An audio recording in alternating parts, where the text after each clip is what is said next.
Well, hello again, ladies and gentlemen. Eddie Marcus here, and I'm on that continued mission trying to alert you to some things that I have become aware of, and hoping that in so doing, maybe you can wake up.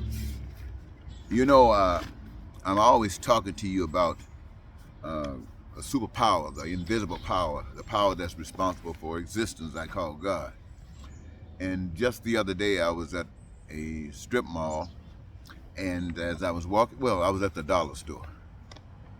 Well, let's say change that to the $1.25 store. And there was a lady, white lady, elder lady like myself, and she passed by me. I guess she felt pretty comfortable with me, and she asked if she could give me a tract. And of course, I said yes. She gave it to me, and I could tell from the tract that she was not a Jehovah's Witness, but a witness nonetheless, because she began to witness and tell me about how Jesus Christ is a wonderful, the only way to continued life, that there's only one true word of God, and that's the King James Version. They got over 245 according to her, but only one, the King James, is the proper one. And that the only real sin that man would not be forgiven for, and that is in misinterpreting the word of God, or using some of these other books. And I listened to her, and I was just wondering, as she was speaking to me, I'm seeing the teaching that she got that are permitting her to stand before me and say the things that she is saying strictly on faith. And I accepted her conversation, and we said our little niceties, and we parted our ways. And as I was walking out of the store, I saw another young lady coming my way, younger than me. And she said, "God bless you." And I said, "Thank you." And I asked, "Are you with the lady inside?" And she said, "No, I'm not with anyone." And I said, "Oh, well," she was telling me about Jesus, and I was just thinking that you might be as well. And she said, "Well, yeah." Then she began to tell me about Jesus and tell me about the Bible and stuff like that, and invite me to her church. And I'm sitting there listening to her. And I noticed she seemed to have a different dialect than what's normal for Americans. And so I asked her, I think she said she was someplace in Africa. I can't think of the place right now. But it tied in with her, and I'm thinking, well, now, before you came here, were you into Christianity? And she didn't answer that. She just started telling me it was the right way and blah, blah, blah, blah, blah, blah. And we ended up, I wanted to say some stuff to her, but I'm wise enough to know that when you get people in this position right here, the only thing you can say that's worth anything to them is if you are agreeing with them, then you guys can laugh and talk together. But anything outside of that, so I didn't want to mess up the conversation or mess up the mood, so I accepted it, and we went our merry way. And then a little bit later on, my friend calls me. He tells me he's going to have a debate with a preacher, and he wanted to, do everything he can to get the word out there on an audience, because what he wanted to share with the people is that the hypocrisy of the Bible. And he wanted to debate a preacher who would be justifying words and explaining words when this guy would be taking an opposite view, and he would want just the audience to just hear the debate, not trying to influence anything, but just hear the debate. And I think he's interested in something called the universal church. I know he had mentioned it to me at one time. Make it sound interesting and that different than perhaps some of the other churches. Is that similar church out there someplace? I'm sure that there are few of them out there someplace. But me, myself, I'm not interested in an organized church of any sort. My attitude about it is this, is if the Bible, in America especially, if the Bible, any of the 245 that she said don't pay any attention to, including the King James Version, if it had any real, documented, faithful truth to it that would lead to something, it would not be permitted. Now, does that mean that there is no truth in the Bible? There's truth in a lie. So there's truth in everything. But the overwhelming power is the lie that people grasp onto, because usually that's their vein anyway. So I'm saying, if the Bible had any true legitimacy, as the lady in the store was speaking to me, if it had any legitimacy, as the young lady that spoke to me outside of the store, it would not be permitted to exist in the United States of America. You have heard them say they have all over the world, in certain places where change were brought about, they would burn books. Burn books. What books did they burn? They burned the books that told the truth. They didn't want the truth out there. And they gave their own story. Example, in the United States of America, there's a situation going on that has to do with the last president of the United States and his efforts to take over the country, to steal the country from the people, take his lies and put it against the American people's faith and American people, what they call truth, and mess them up so much that he could take their country from them. And that's the same people that talking about the Bible and Jesus.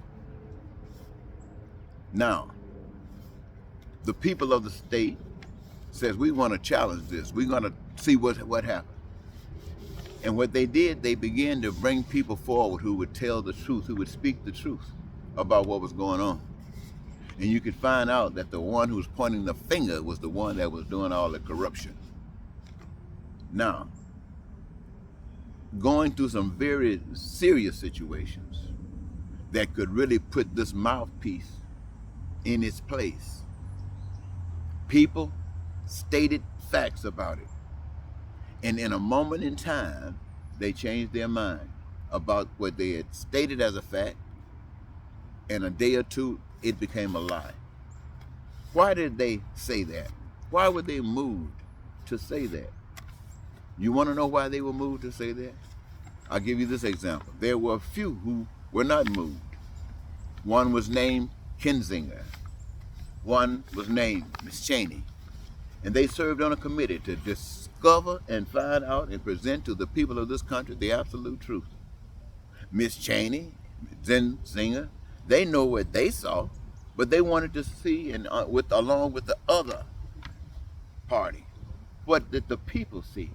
What did really happen? So, what those two Republicans spoke, they spoke truth to what they saw. And what they saw is the same truth that everybody else saw. But what happened? They got castigated. They've been threatened. Want to murder them and their whole family. All of this evil stuff. All this murder, threaten, kill them, kill their family. That's evil. Protecting evil. The spokesman, evil. The plan was evil. And now you got truth bringing light to that darkness, and they threatened to kill them.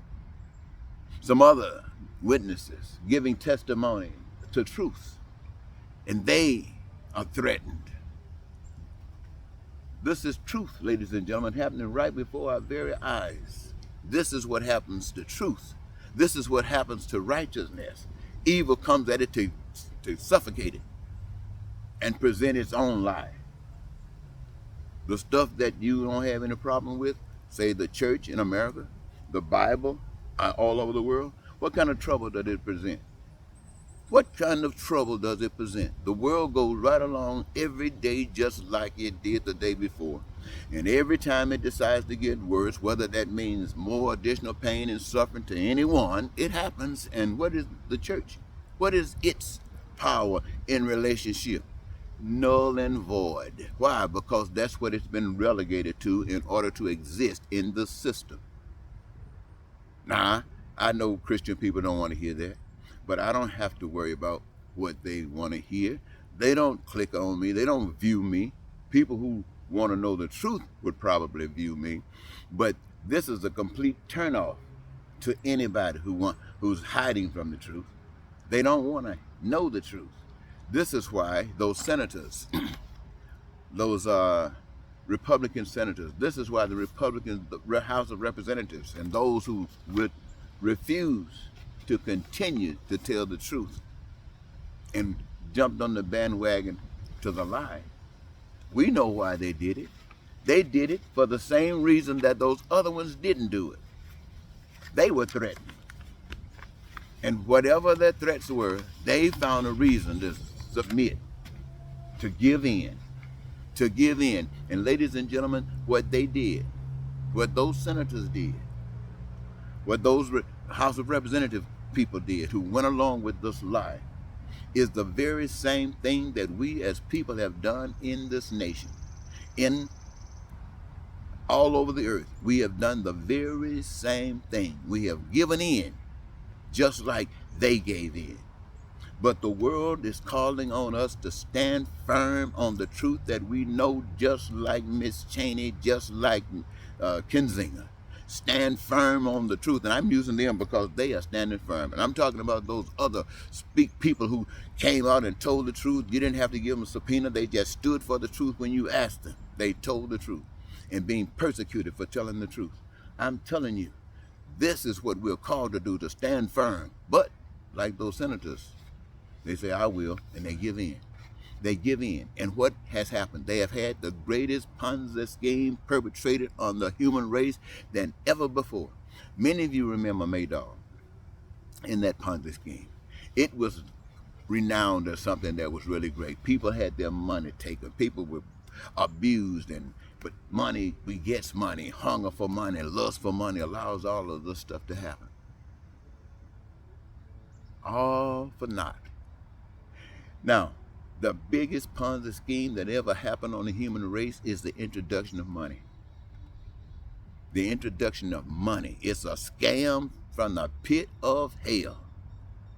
You can do everything on this earth that you've ever done, and you can do as much as anyone will ever be able to do on this earth without the exercise of one penny, with one dime, with one loan, with one debt, with one anything of the sort. That's just a scam. To do what? To benefit those who benefit from it, and to rob the lifeblood out of everybody that's suffering. That's what it's about. And that's why you don't hear people talking about this stuff that I tell you about. I talk about peace and prosperity and freedom and joy in your lives and your dreams coming true.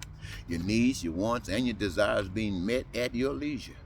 Never have to worry about food, clothing, shelter, education, healthcare, transportation, and anything that can come through your mind. When I say your mind, I'm talking about the human race mind that you want to create and cause the manifestation of for the benefit of the human race. It is a gift to the human race from the power that we can't see through the individuals that have been chosen to do it. But that's freedom. That's freedom, and that's not permitted, because to be free like that brings light on the darkness, and the darkness will not accept it. And so they kill you. And so unless you know the truth, you won't be putting your life on the line. But once you know the truth, you'll put your life on the line gladly. So when I hear people talking about living forever, they're not talking about so they can help anybody. They're just afraid to die. And I'm not knocking that, ladies and gentlemen. I'm not knocking that at all. Heaven on earth is not permitted. For those of you who think things are going to get better, it's not permitted. And the only way it could get better is when we the people say, to hell with all that other stuff, we're going to see that heaven is made real. And how do you do that? By engaging yourselves in the manifestation thereof. That means everybody who would benefit from it, play a part in the making of it. And then it belongs to you guys, all of us. So next time Eddie Marcus say, goodbye for now.